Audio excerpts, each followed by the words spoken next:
Nasceu e cresceu nos bares, atuou muitas vezes em condições impróprias para stand-up, mas em 2018 conseguiu fazer a transição para os teatros com Estava Lá e Vi, primeiro espetáculo a solo de stand-up comedy. Já com algumas participações na televisão, como no Levanta-te e Ri, em 2023 integrou o programa Vai ao Racha na TVI como um dos assistentes do apresentador Pedro Teixeira. Agora em 2025 regressa aos teatros com Overbooking, o novo solo de stand-up em que vai mergulhar, apesar de acordo com o próprio, estar a precisar de férias.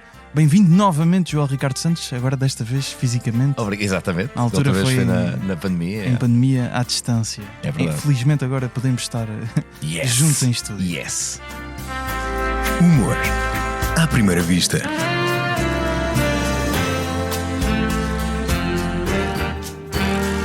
Com Gustavo Carvalho. Quantas horas por dia está online? E quantas vezes já abriu as suas redes sociais hoje? A tecnologia trouxe-nos a vantagem de estarmos mais conectados com o mundo, mas qual o impacto de estarmos sempre ligados? Saiba a resposta a esta e mais questões no Digitalmente, o novo videocast da Vodafone, com Ana Galvão e José Condessa e muitos convidados especiais. Um novo episódio do Digitalmente está disponível todas as semanas no YouTube, Spotify e Apple Podcasts da Vodafone. Together we can. Vodafone.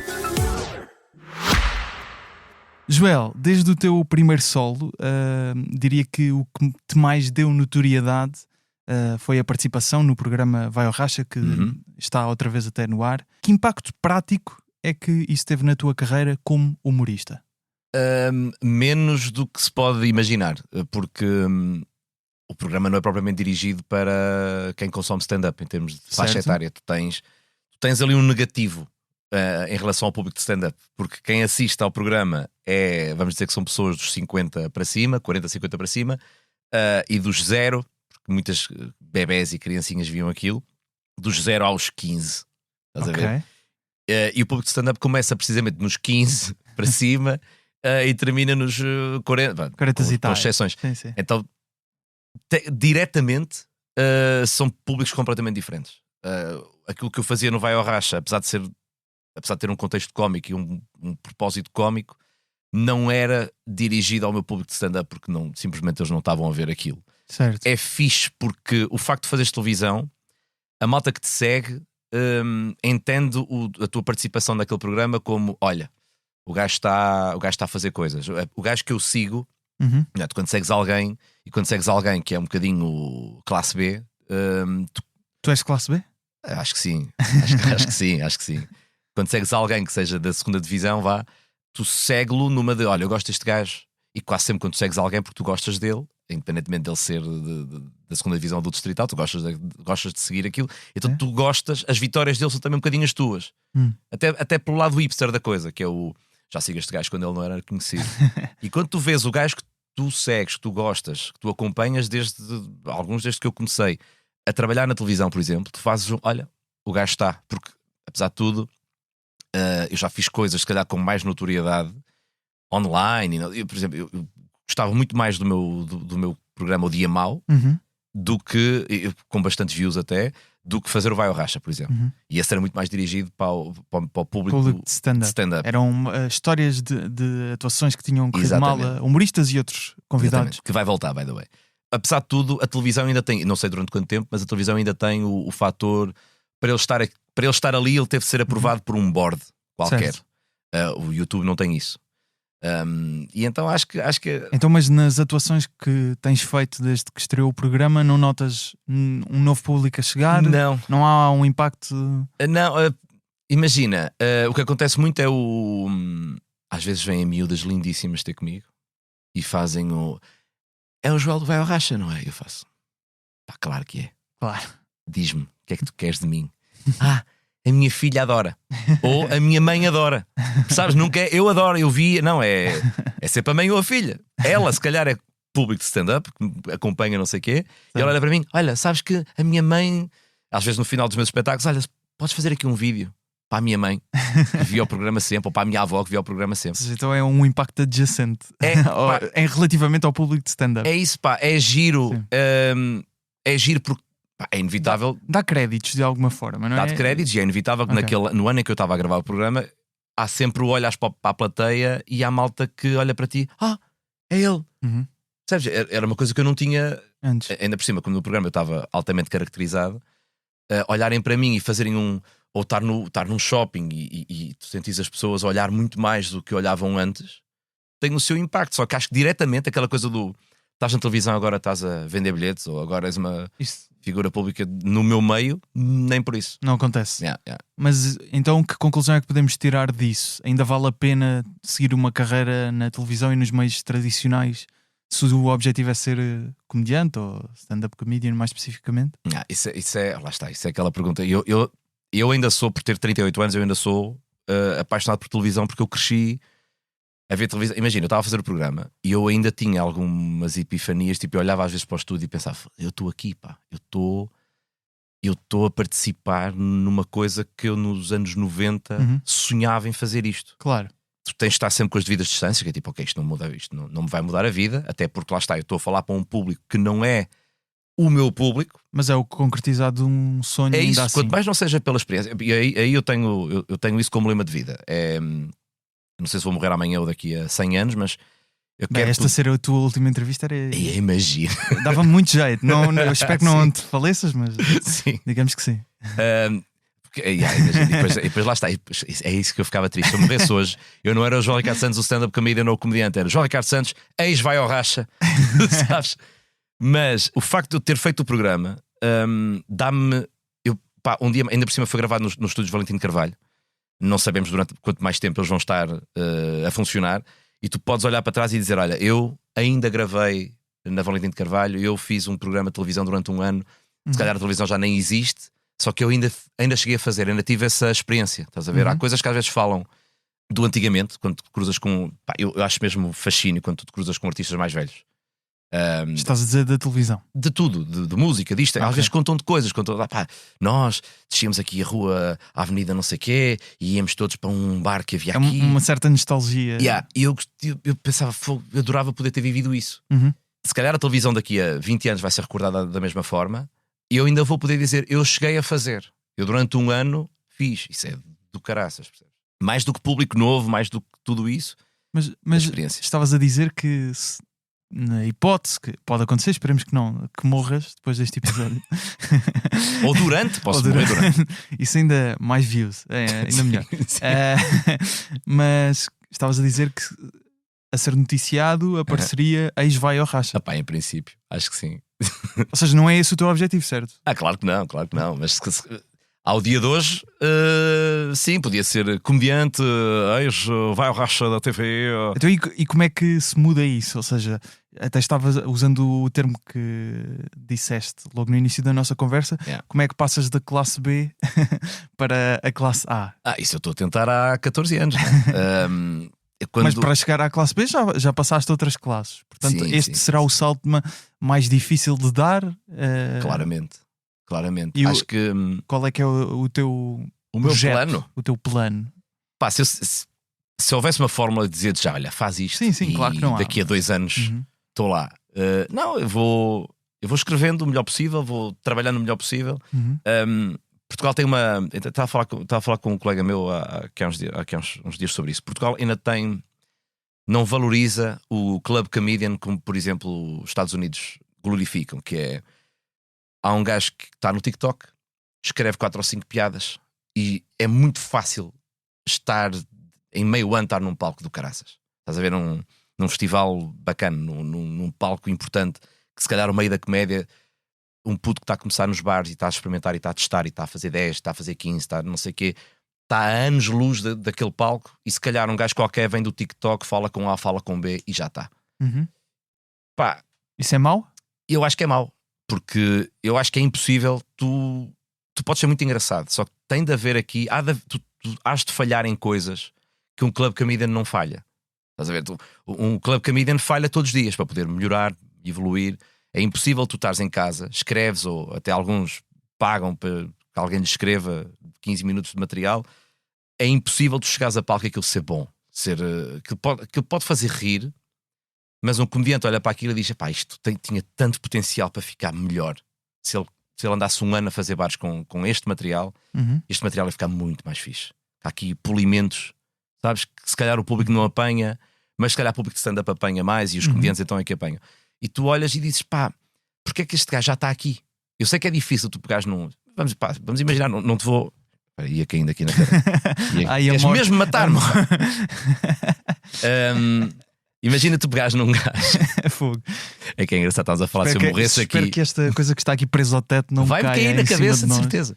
Que era o suporte de uma câmara que já não existe. Já não existe e está aqui só para efeitos de homicídio.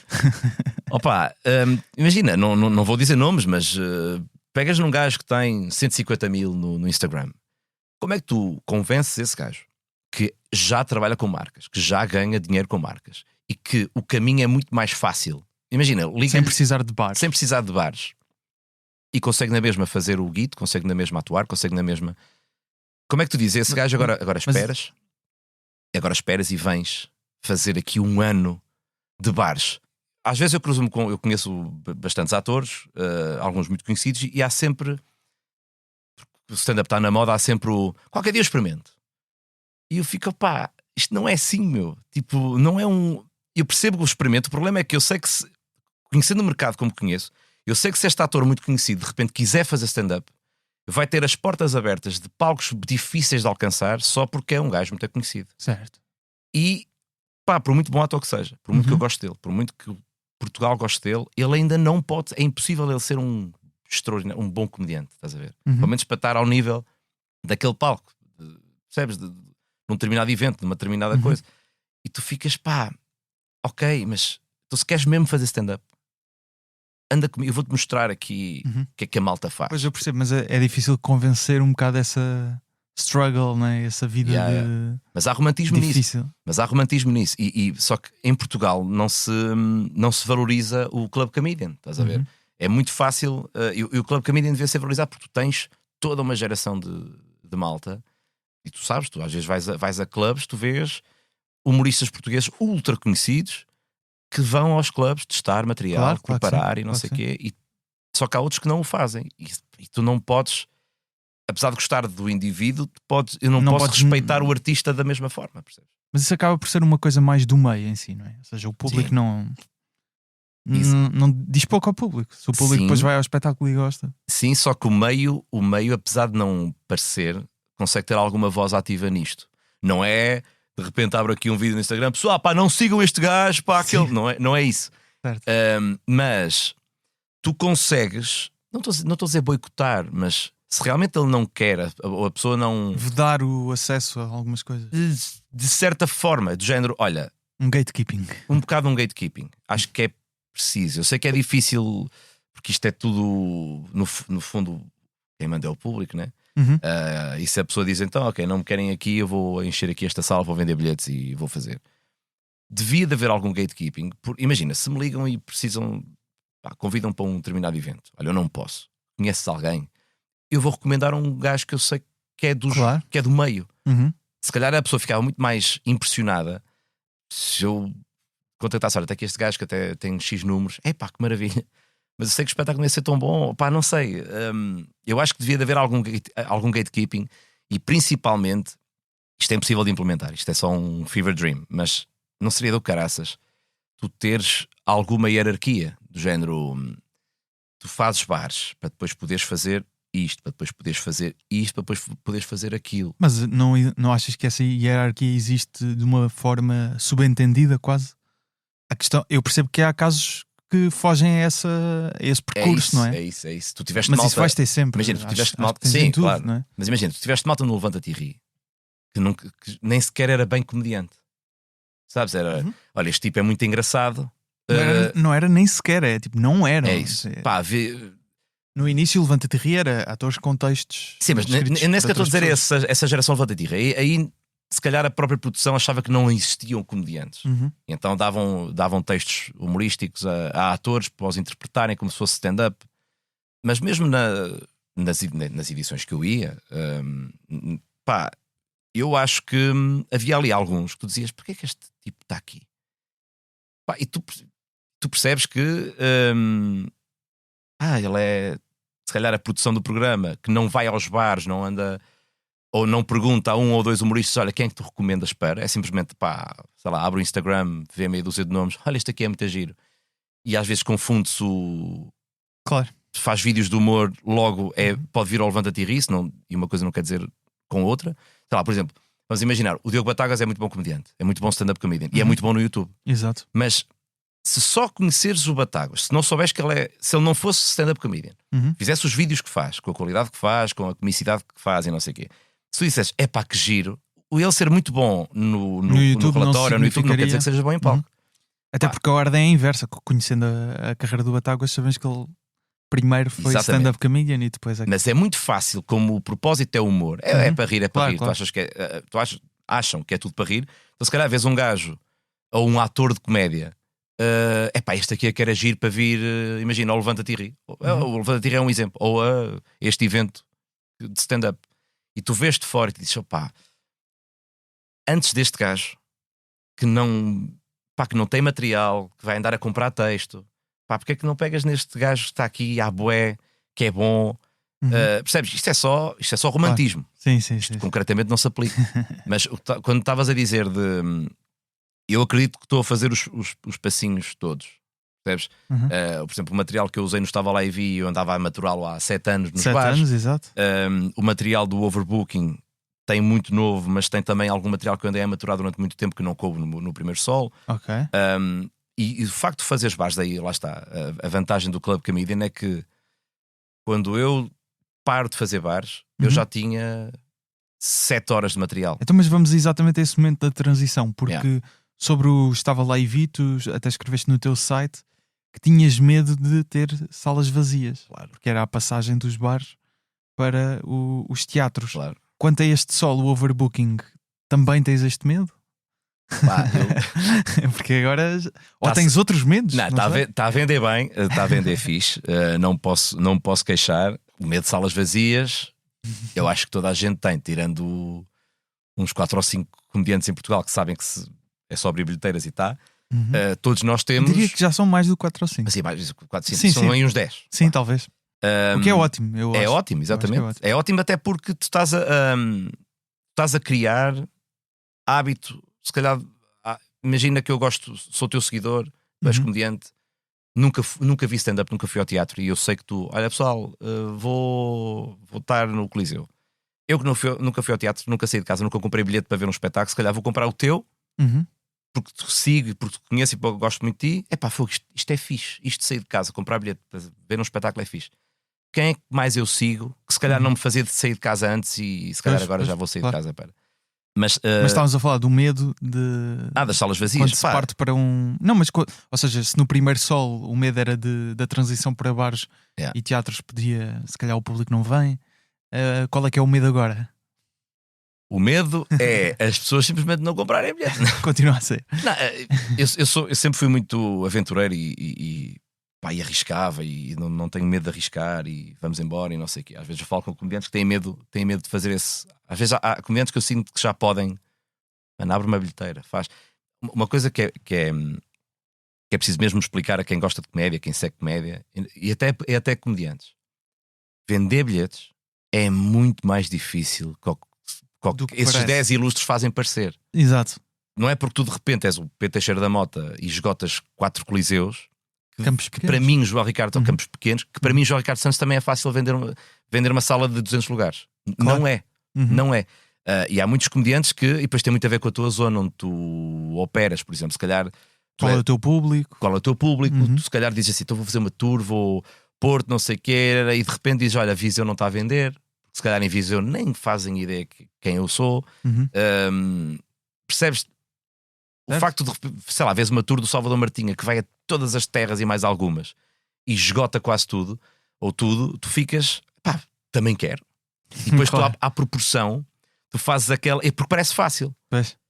E à proporção tu fazes aquela conta rápida, que é ok, então se o Salvador Martinha tem 1000, vende 1000 bilhetes, eu que tenho 100, vou vender 100 bilhetes. Não é linear, assim. Não é linear. Quem tem 1000 vai vender 2000 bilhetes, quem tem 100 vai vender 2. Percebes? É muito mais difícil que o que parece. Sim. Tu abres bilheteiras, as minhas estão a vender bem, Só que, pá, não é aquela coisa de eu anunciar. Porque o que faz notícia é o Taylor Swift anunciou não sei o quê e em 2 segundos já estava tudo esgotado. Não é isto. Isto é só uma visão romântica da coisa. É um wishful thinking em relação a isto. Mas, opá, eu tenho sempre medo. Sou muito confiante. Só que, pá, vou ter de promover, vou ter de falar, vou ter de fazer videozinhos, vou ter de... Olá pessoal, eu sou o Joey Carsantes e vou estar em Braga. Pá, vou ter de fazer essas coisas todas. Sei que não é muito... Imagina...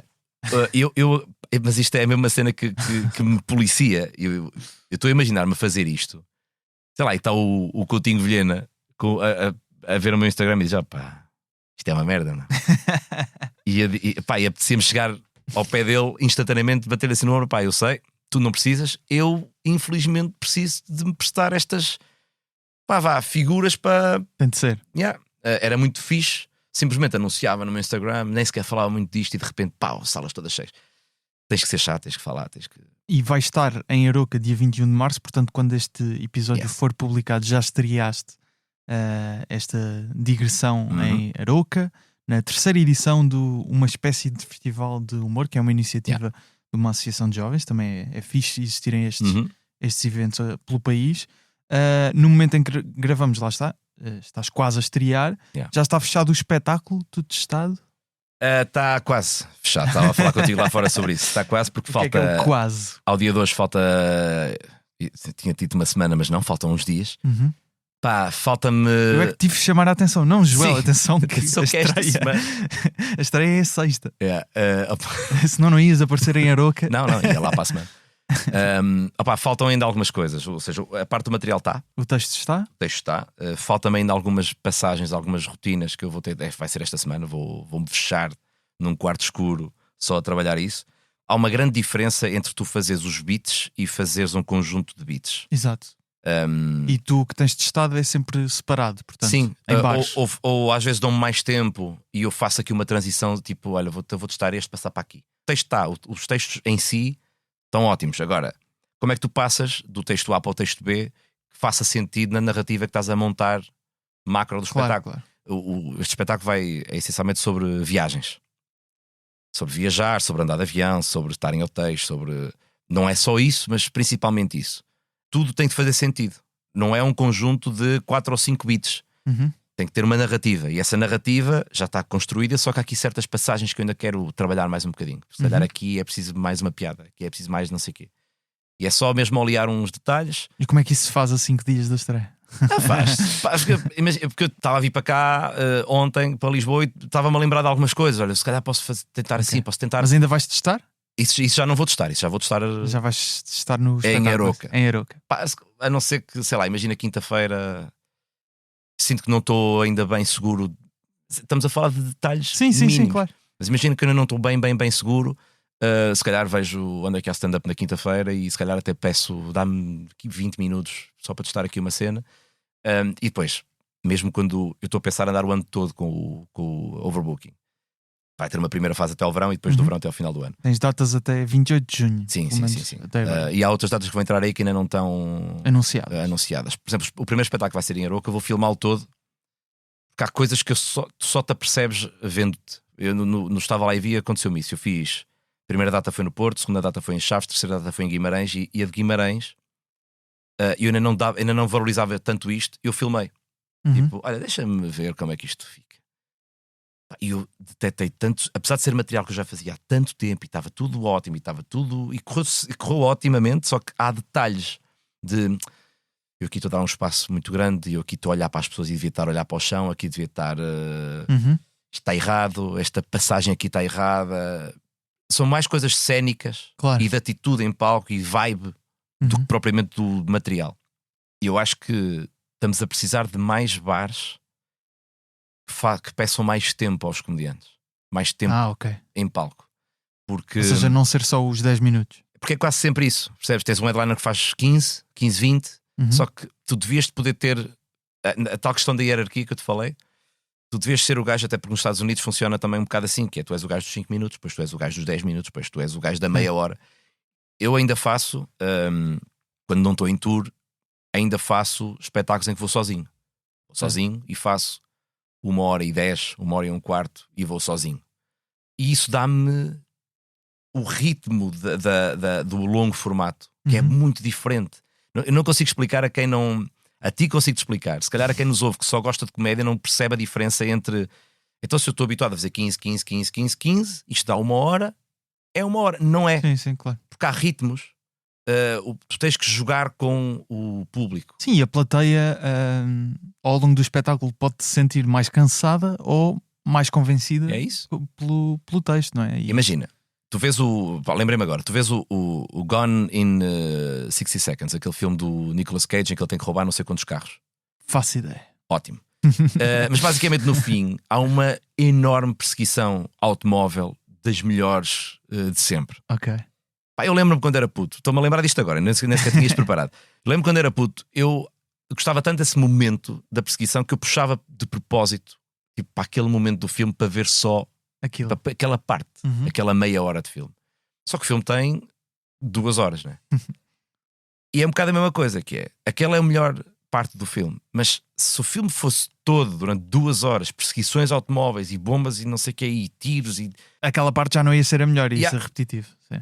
então é um bocado a mesma coisa, Claro. que é tu tens de, no longo formato, Fazer se faz ver se há tudo ritmos que tens que liga jogar, bem. há momentos em Claro. que tens que parar, há momentos em que tens que só que sei lá, Certo. que olhar para o público sem te mexeres, há momentos em que tu Uhum. há textos que tu tens ali que são, não digo maus, mas há textos que este texto é fixe porque mantém o público acordado, mas não eufórico, Uhum. porque a seguir eu preciso um bocadinho mais de euforia. E é um E ritmo, é um jogo, não é? É um jogo que Claro. tu não consegues treinar. Ou seja, tu treinas tudo, treinas as tuas piadas, treinas os teus textos. Só que esse jogo de ritmos tu não consegues treinar ao fazer 15 minutos ou 20 Claro. num bar. Tu devias poder ter bares que fizessem primeira parte 2 ou 3 gajos a fazer 5, 10 e uma segunda parte de 40 minutos com um headliner. O gajo que faz 5 vai querer fazer os 15 e o grande objetivo do gajo dos 15 é fazer os 40. Até porque eu noto um problema nas casas de comédia, que é a malta não escreve assim tanto. Romanticamente é giro aquela cena do escrever e pá, às vezes vais a comedy clubs no de Lisboa ou outros, tu vês a malta com o caderninho. Uhum. Quando eu comecei a gravar o programa, eu ia quase todos os dias ao Lisboa Comedy Club e tu vês os nossos colegas com um caderninho, Uhum. pá, aí sentados à mesa a escrever. Depois o gajo vai a palco e faz exatamente igual ao dia anterior. Eu fico, espera lá, então ele está a escrever o quê? E um mês depois, tu ainda estás a ouvir os mesmos 10, os mesmos 5. Certo. Tu ficas, mano, estás a escrever o quê?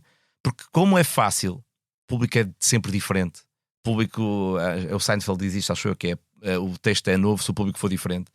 E então é fácil tu agarraste sempre a estes 5, 10 que resultam E sempre. manteres. Yeah. Claro. Só que se o teu objetivo for, pá, mas eu quero fechar isto, quero fechar com os tais 40 minutos, Uhum. tu estás pelo menos a obrigar ao gajo a escrever 40 minutos de material. Claro. Que muitos fazem isto há 5, 6 anos, têm 15. A tua digressão tem por agora 13 datas anunciadas. Pelo que estás a dizer, é muito sobre viagens. Tendo ido para a Suíça viver muito cedo, não tens vontade de levar o espetáculo lá para fora também? Incluindo esta tour? Há essa possibilidade. Há a possibilidade de Luxemburgo, Suíça, Brasil até. Há essa possibilidade, mas pá, Brasil, ok. está a ser estudado. Ok. Porque lá está. Se eu tenho medo de não vender bilhetes cá, Percebo. eu tenho que perceber se.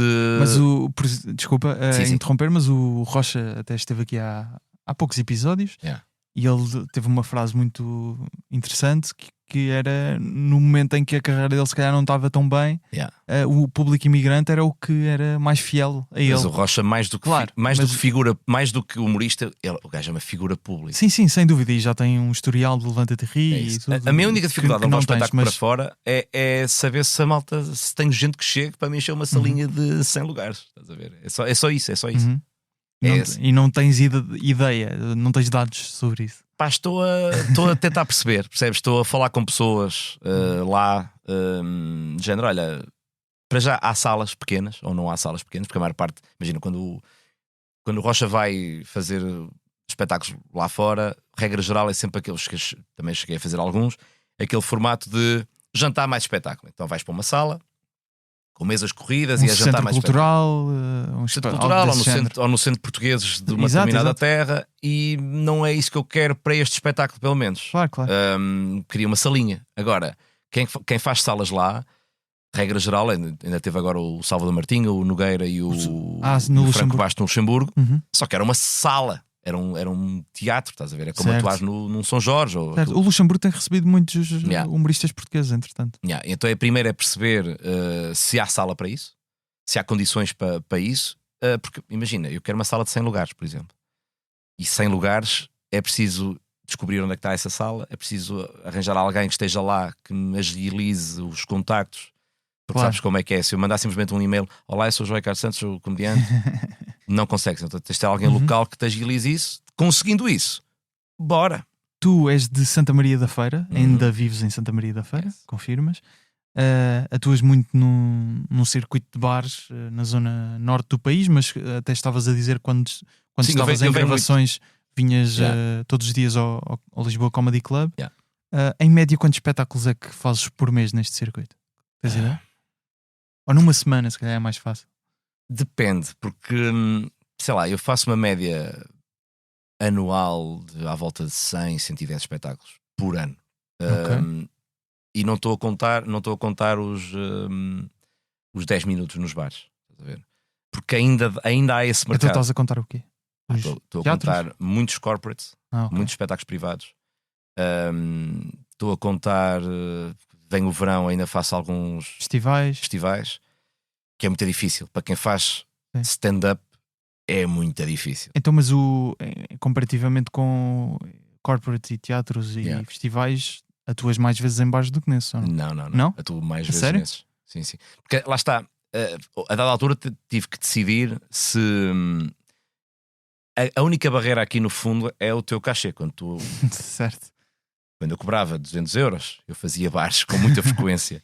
A partir do momento em que tu sobes, imagina, quando começas a cobrar 400, 500 e vais subindo, é muito difícil para um bar conseguir pagar, sei lá, 500 euros que seja a um gajo. Fazes um corporate, ganhas 4 dígitos multiplicados por não sei quanto, consegues fazer. Como é que tu justificas? Está um mês feito. Se fores mas como é que tu justificas fazer sei lá, 1.500 ou 2.000 euros aqui e depois vais fazer a 200 euros para um bar? Tipo, não faz sentido. Tenho tido sorte de ter. O facto de eu ter feito, eu faço isto há 14 anos e fiz muitos bares durante muito tempo. E à medida. E não só bares, já fazia alguns corporates, embora valores mais baixos, mas tu vais conhecendo muitas pessoas que me seguram o mercado além das bilheteiras, percebes? E aqui é um struggle grande, que é, tu tens os comediantes de bilheteiras e o comediante que vive de ser contratado. Eu estou um bocadinho nos dois, ou tento estar nos dois. Eu tento ir fazendo as minhas tours à bilheteira, e isso, porque eu acho mesmo que o meu body of work, o meu corpo de trabalho vai ser os solos que eu fiz. Imagina, daqui a 40 anos olho para a minha carreira e digo, ok, o que é que eu fui enquanto comediante? Olha, fiz estes 7 espetáculos, estes 7 solos. Agora, não me vai impedir, e é isso que me dá o meu ganha-pão anual, até porque eu não vou soltar um solo por ano. O que me dá o meu ganha-pão anual é o corporate aqui, o festival de comédia não sei quê, o Marés Vivas, o Alive. Mas isto mudou porque a tua estratégia não era esta, ou não? Eu tenho ideia que atuavas muito em bares. Isso era no início, porque imagina, mas estás a dizer no início ou há uns anos é que... Até lançar o Estava Lá e Vi, até 2018, vá. Ok.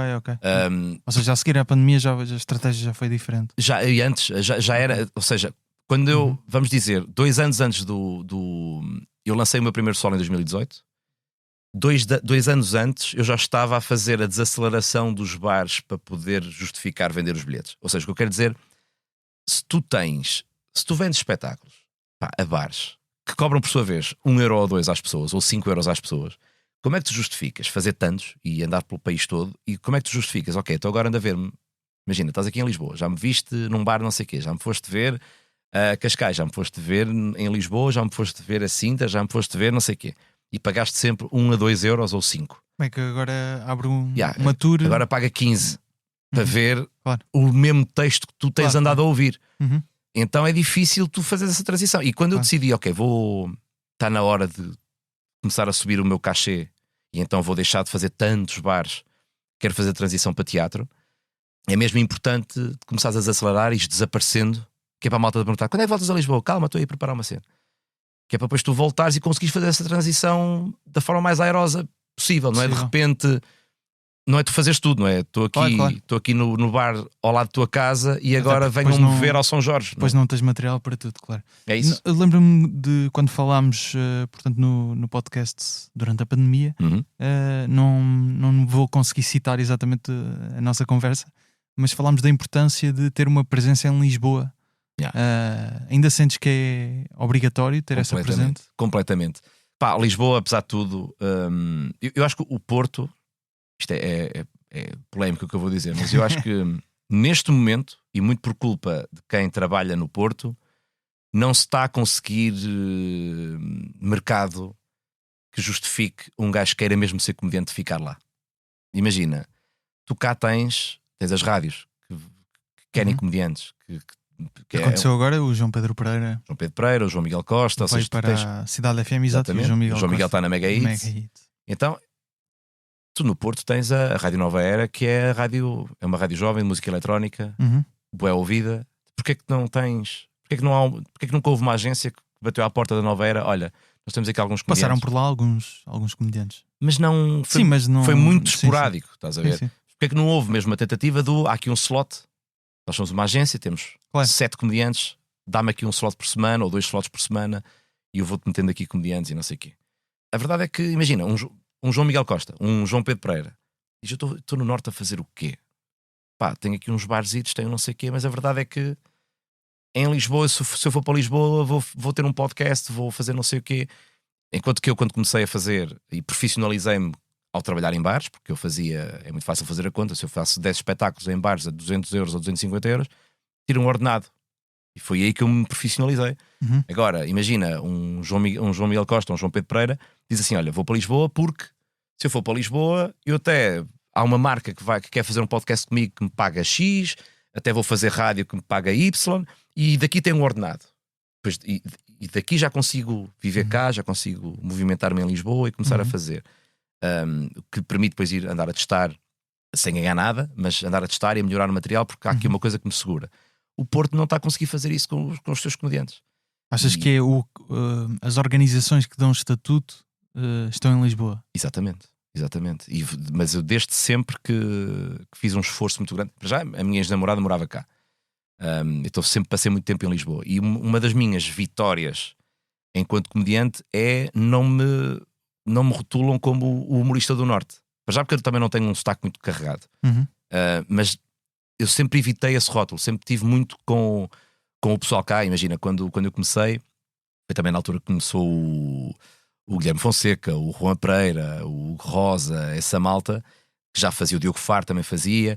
Como eu andava sempre muito com esse pessoal e cruzávamos, o Hugo, claro, que era um tipo que eu gostava muito também, que já não faz, mas eu estava tantas vezes com eles cá que eu não era o gajo do Norte. Isso eu acho que é mesmo muito importante, porque senão, pá, lá está, eu volto a dizer, acho que o Norte está com um pequeno problema de estilo. Há uma coolness associada. Eu costumo comparar o mercado dos comediantes, e principalmente para o meio, para quem está dentro, e a aceitação de quem está dentro, funciona ainda um bocadinho como o liceu ou uma escola, em que tu queres seguir o gajo fixe, tu queres seguir o gajo culto, tu não queres seguir o gajo que tem melhores notas, tu não queres ser amigo do gajo tu queres ser amigo do gajo culto, e também não queres ser amigo do gajo que traz a mota para a escola, que é escalão A e que reprovou 4 anos. Também não queres ser amigo desse gajo. E dá-me a entender que a coolness do mercado está toda em Lisboa. E acho que era fundamental conseguir-se trazer essa coolness para o Porto. Por exemplo, sei lá, tu tens... Dá mais estilo estar em Lisboa, então? Não é uma questão de estilo, pá. Quem organiza espetáculos cá tem a estética... A aura, agora fala-se muito em aura. A vibe, a aura, a estética... A aura. A áurea também está cá. A áurea também... No Porto dá-me a entender que se faz sempre os espetáculos, nem todos, atenção, imagina, tens o Ferro, o Comedy Club, que comunica bem, que já tem uma linguagem mais clean, a própria sala já é uma sala mais romântica em termos artísticos. Agora, há muito ainda a coisa de ir para uma coletividade e depois é tudo muito vendido, é tudo muito pimba, estás a ver? E eu acho isso errado, estás a ver? Não é muito pimba... A comunicação. A comunicação. Percebes? Exato. Tu vês o cartaz e dizes, Na zona norte, portanto. essencialmente, não quer dizer que não haja em todo o país, mas principalmente, e não quer dizer que não haja em Lisboa também, mas principalmente quem opera o mercado em Lisboa, as agências que estão cá, têm um cuidado Na forma como comunicam, na linguagem que gigantesco. usam. Yeah. E eu acho que o Porto devia fazer um esforço muito grande nesse sentido, porque senão tu vês alguns comediantes. Mas como é que isso se corrige? Tem que ser o quê? Agências no Porto? Tens de ter agências, sim. Tens de ter... O problema é que as agências também. É muito difícil tu travares esta roda, percebes? Estão em Lisboa. As agências estão em Lisboa ou mesmo as agências do Porto. E dizem... agências, estamos a falar de produtoras de stand-up. Sim, é isso. Que dizem, são opá, humoristas. vamos para Lisboa, porque lá é que estão as coisas. Pois. É mais fácil tu vires onde as coisas estão do que fazeres as tuas próprias coisas onde elas não existem. Mas seria muito simples. O problema é que tu falas. Olha, estava a descer e vinha ao telefone com um queridíssimo colega meu do stand-up e vínhamos a falar que parece que todos estão a envelhecer muito rápido. Parece que quando ultrapassas os 40 anos, eu estou preocupado porque eu vou fazer 40 daqui a 2. Parece que envelheces 30 anos em 5. Parece que todos os comediantes do Norte, ou quase todos, têm uma comunicação antiquada. Percebes? Apetece-me. Às vezes eu vejo colegas meus a publicar coisas que apetece-me ligar, mano, apaga-me isso. Apaga isso. Percebes? Tento sempre estar atento. De certeza absoluta que se houver uma pessoa que estivesse altamente atenta ao meu Instagram, se calhar eu já publiquei coisas ontem ou anteontem ou a semana passada igualmente estranhas. Mas ainda assim menos estranhas do que. E eu vejo malta e é tipo, peraí, mas este gajo tem 48, tem 49, tem 50, mas a Sarah Silverman tem 50 e tal, o Bill Burr tem 50 e tal, e não parecem ter a idade que tem. O Rafinha Bastos tem 50, ou 49 ou 48, meu. E não parece ter a idade que tem, estás a ver? Na comunicação. Depois há muito. Parece que é obrigatório quando passas dos 40. Dropares aquela do no meu tempo. Tu podes fazer comparações. Saudosismo. Tu podes fazer comparações com o agora e com o de facto o teu tempo. Mas se calhar mais tu tens o Revenge of the Night, isso tem um sucesso do caralho. Agora tens de conseguir, principalmente no Norte, está-se muito a cair na onda do. Está-se a exagerar na matarruanice às vezes. Parece que se carrega muito no. Sempre que eu estou a ver alguém e dropa tu, é a minha sogra, a expressão sogra já por si já está antiquada. Yeah. Sim, claro. Quando te dizem a sogra como um demónio, Sim. mano, diz a mãe da minha mulher, meu. A minha sogra era uma bruxa, era uma série da RTP que Yeah. já está na RTP Memória, portanto, Mas tu, já lá vai, não é? eu se falar digamos falar assim. um bocadinho com o meu avô, ele manda-me 3 Sim, ou 4 sim. anedotas sobre uma vez uma sogra, a minha Claro. sogra. Só que parem com isso, meu. Não, sim, não é uma questão de não se poder fazer piadas sobre isso, ou até podem é a existir, forma. ou até podem existir bons ângulos e novos, acredito que sim, que acredito que eventualmente possa acontecer. Claro que sim. Já está tão feito. Claro que sim, mas é só a forma, Claro, estás a ver? claro. É a forma como tu Sim, vestes sim. a tua É isso. cena. Joel, para terminar, eu peço sempre para trazerem aqui um beat de stand-up de um Yeah. humorista de quem gostes. Não necessariamente stand-up, mas neste caso escolheste também stand-up, que é o mais habitual. Este é do Nate Bargatze, um humorista americano que tem solos na Netflix. E é um club comedian. Exatamente, participações no Saturday Night Live. Que beat é este que nos trouxeste? É o beat de se ele fosse time traveler, ele não ia conseguir provar que é time traveler. Imagina, esse é só um exemplo. Isto num beat, eu trouxe esse beat, podia ter trazido outro qualquer. Eu gosto muito do Nate Bargatze, é porque ele tem uma. Eu sou muito explosivo em palco. E à partida, tu imaginas que eu sendo assim, ou sendo rápido e ritmo e não sei o quê, tu achas que eu só. Se calhar a malta acha que é tipo, um cantor de rock só ouve rock. Não necessariamente. E acho muita graça quando tu consegues. Por exemplo, o Jazz On Nick. Eu sou maluco pelo Jazz On Nick, no sentido de que tu nunca sabes que palavra é que ele vai dizer a seguir. Certo. E não é por ser efusivo, é mesmo. Aquilo está tão bem escrito. É o texto, claro. Constantemente, ele está sempre. Ele dá o espaço. Por exemplo, há certos textos que eu tenho que eu não te posso dar muito espaço a pensar, senão tu vais chegar lá antes. E então esse ritmo tem que ser medido. Eu sei que eu só te posso dar 2 segundos, porque se eu der 3 segundos, tu vais lá chegar. No caso do Jazz On Nick, por exemplo, ele diz-te uma palavra e pausa, e diz-te outra palavra e pausa, ou diz uma frase e pausa, que é para tu na tua cabeça estás a imaginar todos os cenários, porque ele vai-te dar sempre o cenário que tu não viste. No caso do Nate, para já, porque ele parece-me ser, eu não o conheço pessoalmente, mas ele parece-me ser um gajo ultra boa vibe, porque ele faz uma cena que acho que era fixe fazer-se mais vezes, que é, ele publicita imensos colegas. Se o segues no Instagram, ele está constantemente um story de um reel de um gajo, de género, pá, vocês deviam conhecer este gajo, vocês deviam seguir este gajo, epá, este gajo é muito bom, este gajo não sei o que, conheci-o ontem, adorei, vejam. Tem esse serviço à comunidade, vá. É um club comedian, no sentido em que ele agora está Netflix, agora Saturday explodiu, Night não é? Live, explodiu, mas continua a ser o gajo de bares, de comedy clubs, De anos ali a de tentar. muitos anos, porque Sim, ele, sim. olha, ele tem uma idadezinha, não sei Sim, que idade é sim, que ele sim, tem ao certo, mas ele tem uma idadezinha e explodiu agora. Exato. Eu acho que ela é mesmo, além de tudo, é um exemplo.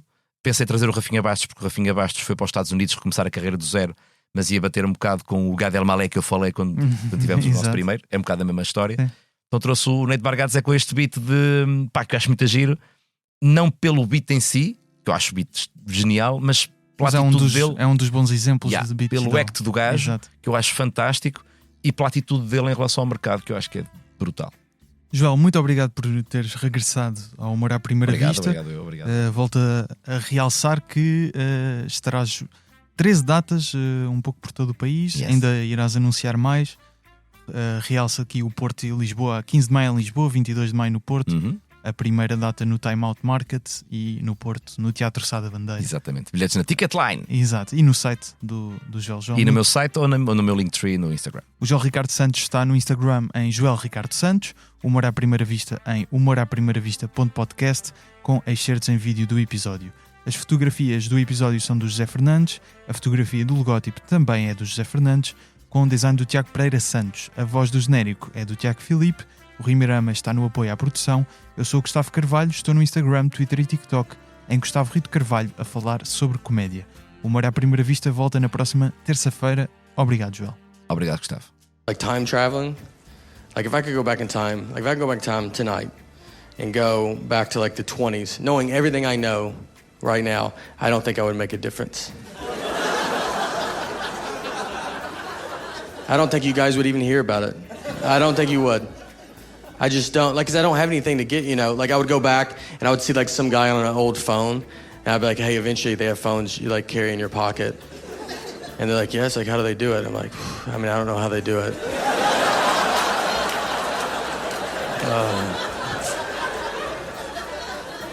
I think it's a satellite. They're like, what's a satellite? Oh, I should have even said that.